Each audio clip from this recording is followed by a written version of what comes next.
Good evening po sa inyong lahat. Ngayong gabi po, ipapakita po namin sa inyo kung paano namin kinatay yung 1,000 naming katay ngayong Desperas ng Pasko.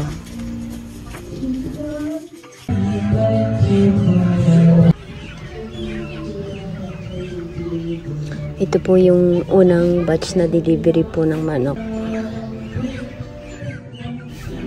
400 po itong unang delivery. Uunahin na po siyang katayin ng maaga para mamaya hindi sabay-sabay.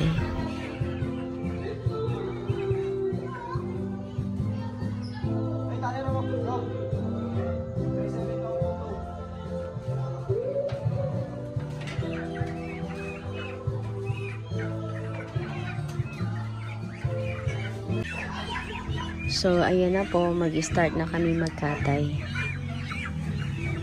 Tatalian muna siya tig 5 piraso bago isabit sa gilitan ng manok.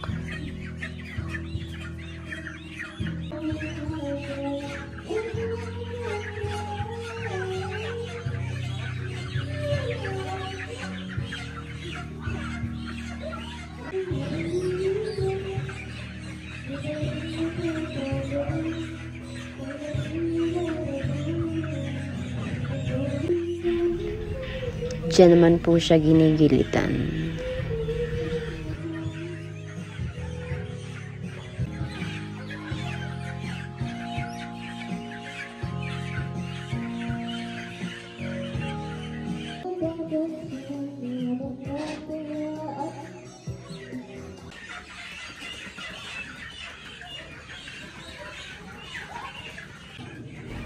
Pagkatapos pong gilitan, dyan naman po tinutubog yung manok para lumambot po yung balahibo. At dito naman po sa plucker machine tinatanggalan ng balahibo.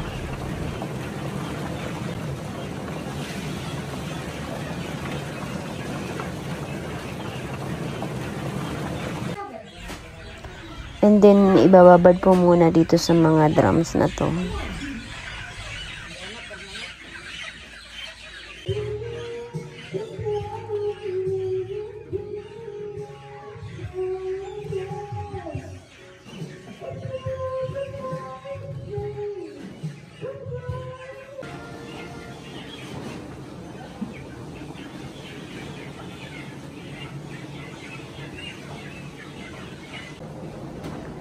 Pagkatapos pong ibabad, ayan na po, puputulan na siya ng ulo at paa.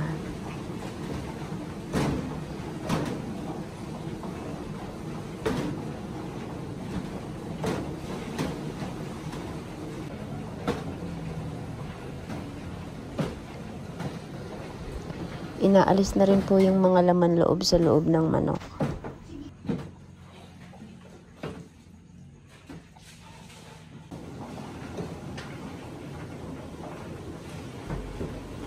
Tapos, yung iba, ibababad na rin po yung mga nalinis na.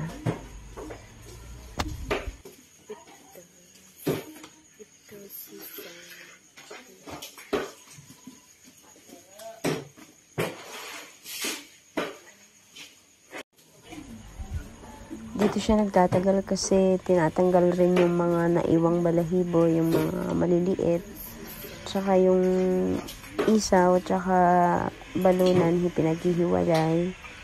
Tapos, yung balunan, lilinisan pa rin.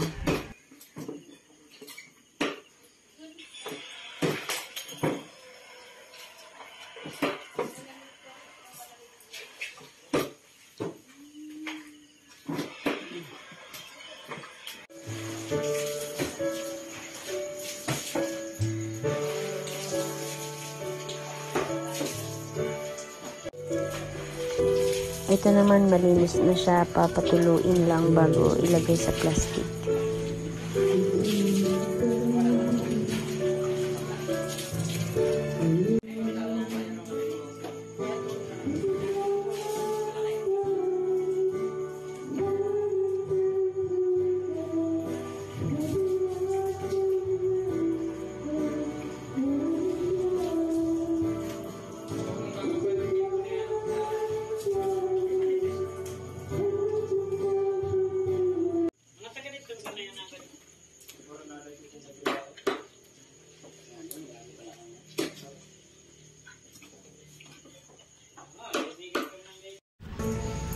Ayan, medyo pagod na ang lahat.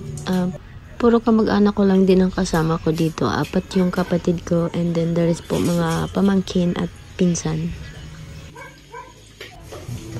Ayan po, magbabalot na. Tig 10 piraso po ang laman ng plastic. Depende po kung may order na 5 piraso, edi 5 piraso lang po ang ilalagay. Ito po, pwede na pong i-deliver yung una naming kinatay.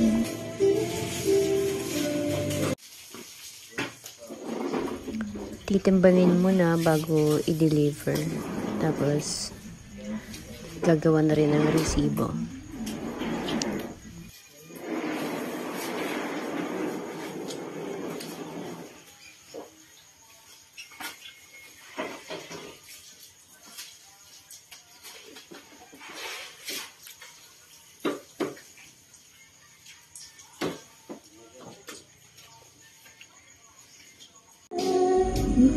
Ito naman po i-deliver na.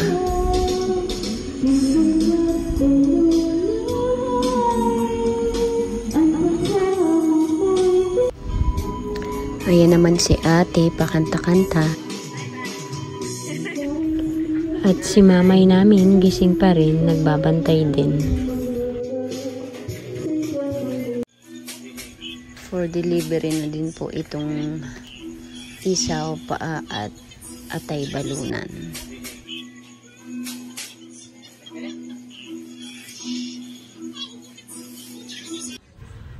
Ayan po, break time naman muna. Nagluto sila ate ng pagkain eh.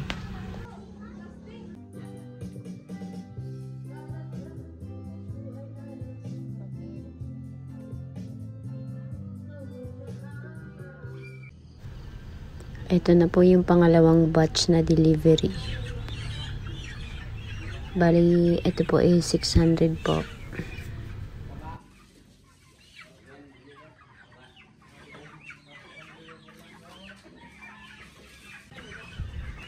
So, ayan, maliwanag na may kakatayin pa rin kaming manok. Nahuli kasing i-deliver eh.